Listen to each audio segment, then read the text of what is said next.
താവം കൈപ്പാട് സെന്ററിൽ സംഘടിപ്പിച്ച കൈപ്പാട് പൊക്കാളി തീരദേശ നെൽകർഷക സംഗമം ജില്ലാ panchayat president advocate K Ratnakumari ഉദ്ഘാടനം ചെയ്തു. ജില്ലയെ സമ്പൂർണ്ണ തരിശു രഹിതമാക്കുകയാണ് ലക്ഷ്യമെന്ന് അവർ പറഞ്ഞു. നിലവിൽ കേരളത്തിന് പച്ചക്കറികൾക്കും അരിക്കും വേണ്ടി മറ്റ് സംസ്ഥാനങ്ങളെ ആശ്രയിക്കേണ്ട അവസ്ഥയാണ്. ജില്ലയെ സമ്പൂർണ്ണ തരിശുരഹിതമാക്കാൻ ജില്ലാ പഞ്ചായത്ത് ലക്ഷ്യമിടുന്നുണ്ട്. ഹരിത കേരള മിഷന്റെ നേതൃത്വത്തിൽ വിവിധ പദ്ധതികൾ നടപ്പിലാക്കി വരുന്നുണ്ട്. പ്രതിസന്ധികളെ തരണം ചെയ്ത് കൃഷിയെ മെച്ചപ്പെടുത്താൻ ആവശ്യമായ ഇടപെടലാണ് വേണ്ടതെന്നും ജില്ലാ panchayat president advocate K Ratnakumari പറഞ്ഞു. ഇപ്പം ഏറ്റവും നല്ല ചൂടുള്ള സമയമാണ്, കടുത്ത വരൾച്ചയാണ്. അപ്പോൾ വെള്ളത്തിൻ്റെ പ്രശ്നം ഉണ്ടാകും.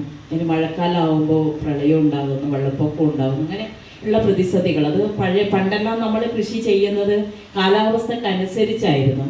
പക്ഷെ ഇപ്പം നമുക്ക് പഴയതുപോലെ നമ്മുടെ കാലാവസ്ഥയെ നമുക്ക് പഴയ കാലത്തിനനുസരിച്ച് കൊണ്ടുപോകാൻ പറ്റാത്ത ഈ ഒരു വ്യതിയാനത്തിൻ്റെ ഭാഗമായിട്ട് കൃഷിരീതിയിലടക്കം നമ്മൾ മാറ്റങ്ങൾ വരുത്തേണ്ടുന്ന ഒരു സാഹചര്യമായിരുന്നു നമ്മുടെ മുന്നിലുള്ളത്. കൈപ്പാട് കൃഷിയുടെ പ്രത്യേകതകൾ, കൃഷിരീതി, കർഷകർ നിലവിൽ അഭിമുഖീകരിക്കുന്ന പ്രശ്നങ്ങൾ എന്നിവ സംബന്ധിച്ച് പഠിക്കാനും പരിഹാരങ്ങൾ നിർദ്ദേശിക്കുന്നതിനുമാണ് പൊക്കാളി കർഷകരുമായി ചേർന്ന മലബാർ കൈപ്പാട് സൊസൈറ്റിയുടെ നേതൃത്വത്തിൽ സംയുക്ത കർഷക സംഗമം സംഘടിപ്പിച്ചത്.